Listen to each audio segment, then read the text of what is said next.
Doctors में जो होता है कि ज़्यादा से ज़्यादा पेशेंट आएँ और ज़्यादा से ज़्यादा जो है कमाई हो जाए, इन्होंने वहाँ क्या किया हुआ है, जहाँ वहाँ टोकन लगाए हुए हैं, तो टोकन का इन्होंने टाइम किया हुआ भी, ये इतने टोकन ही मैंने देने हैं, उसके बाद कोई जो है वो नहीं देखते।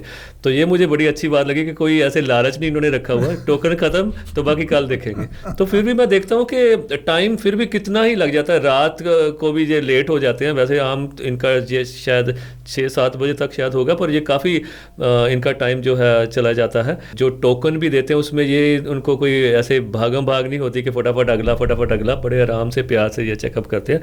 तो एक तो सर आप अपने क्लिनिक के बारे में बताइए और क्या क्या फैसिलिटीज़ वहाँ अवेलेबल हैं और कौन से पेशेंट जो हैं आपको जो है वो कांटेक्ट कर सकते हैं, इसके बारे में बताइए।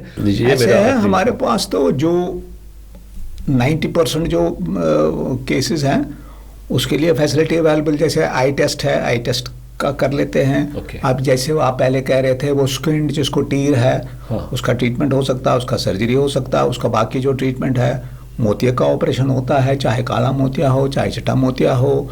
पीछे पर्दे में कई बार कई नुक्स होते हैं, शुगर की वजह से पीछे शुगर, पर्दे में शुगर जमी हुई है, उसके लिए कभी लेज़र की ज़रूरत पड़ती है, कई बार इंजेक्शन की ज़रूरत पड़ती है। तो इसी तरह जो 90% तो यही होता है। हो सकता है एक या कोई छोटे बच्चे हैं जो बिल्कुल ही 2-3 हफ्ते के होते हैं, उनको कई बार जो प्रीमेच्योर होते हैं उनको ऑक्सीजन दिया होता है, तो उनके पर्दे का भी चेकअप वगैरह करना पड़ता है, तो वो भी फैसिलिटी भी अवेलेबल है। तो इसलिए ये कई अब चीज़ें ऐसी भी हैं जिनका शायद नहीं है, उनको फिर हम भेज देते हैं, पीजीआई वीजीआई भेज देते हैं, लेकिन आमतौर से ज़रूरत पड़ती नहीं है तकरीबन। या कोई एंजियोग्राफी है और पीछे पर्दे का कोई देखना है वगैरह, सारी चीज़ों का है, तो हमें उधर इधर ज़्यादा भेजने की जरूरत। हाँ ये है कॉर्निया का, हाँ अब ये जो पुतली वगैरह का है, हाँ यही वाला इंतज़ाम नहीं है, इसके लिए हमें फिर भेज देते हैं उनको। कई बार डीएमसी भेजते हैं, कई बार कहीं भेजते हैं, जहाँ पर जिनका वो उस किस्म का हो। ठीक है।